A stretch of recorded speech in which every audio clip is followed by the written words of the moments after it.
ओम। ओम भाई। परम पूज्य स्वामी रामदेव जी की महाराज चरण में कोटि कोटि नमन। प्रणाम भाई। बाबा जी, मेरा 10 साल का लड़का एपिलेप्सी में उसको ये मिर्गी का दौरा पड़ता था। क्या नाम था उसका? कृष्णा। कृष्णा। कहाँ से हो आप? मैं बाबा राजस्थान जोधपुर से। जोधपुर से। अच्छा, मिर्गी आती थी? जी बाबा, 10 साल की उम्र में उसको एलोपैथिक ट्रीटमेंट वगैरह कराया, उसका सीटी स्कैन और ईजी ईसीजी सब कराया और दवाई वगैरह दिलाने के बाद उसको मेरी एलोपैथिक दवाई में चिड़चिड़ापन, गुस्सा और पढ़ाई में बिल्कुल उसका इच्छा नहीं था।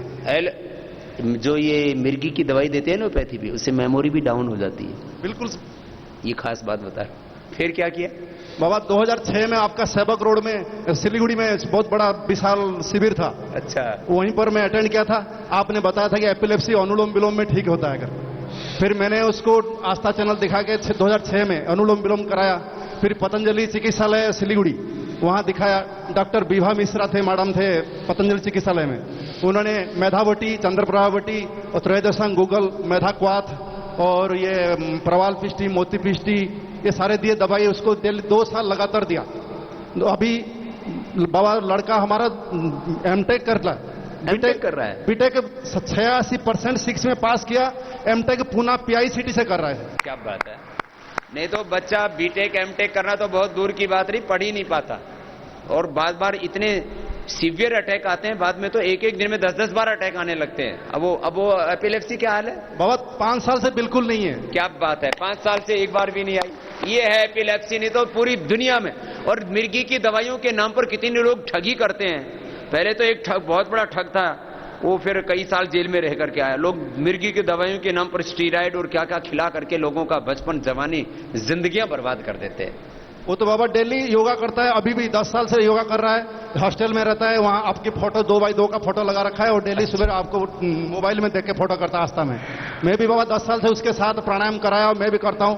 मेरा कान में 1.6 का सुराख हो गया था, बाएं पैर कान में। डॉक्टर बोले थे कि इसको ऑपरेशन करना पड़ेगा, ये ठीक नहीं होगा।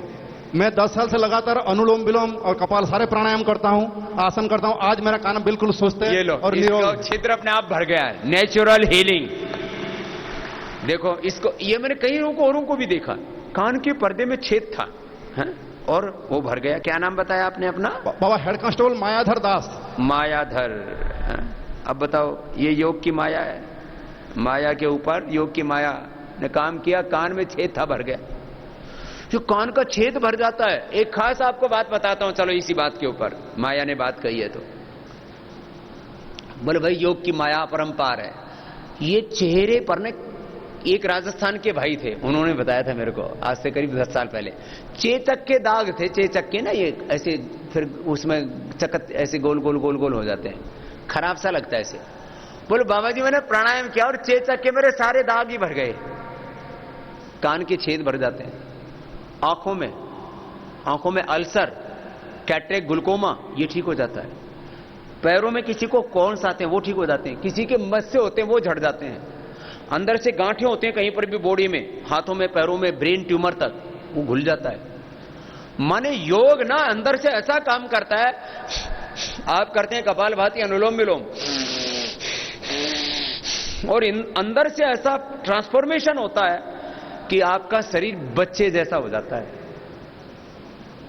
इसलिए योग करने वाला व्यक्ति जब भी मेडिकल टेस्ट कराएगा तो उसके मेडिकल टेस्ट एक छोटे बच्चे जैसे आते हैं, इतना परफेक्ट उसकी हेल्थ हो जाती है। ये आपको मैं अपना एक्सपीरियंस बता रहा हूं। मेरा भी लोग टेस्ट करते रहते बीच बीच में कि बाबा जी आप बड़े कीमती हो, योग करने से असर भी पता लग जाएगा और आपकी जो है तंदुरुस्ती हम सबके लिए बहुत जरूरी है, क्योंकि करोड़ों लोग आपको देख करके अपनी सुबह की शुरुआत करते हैं, इसलिए आपका रहना हमारे लिए बहुत जरूरी है।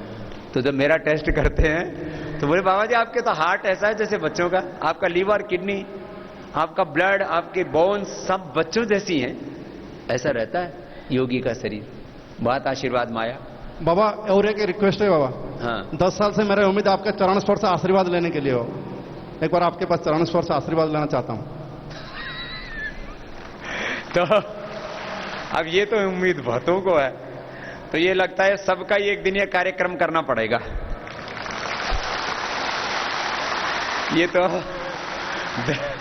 दर्शन की तो अभिलाषा लेके बोले बाबा जी इतनी दूर आया, अब तो पास में दर्शन करवा दो।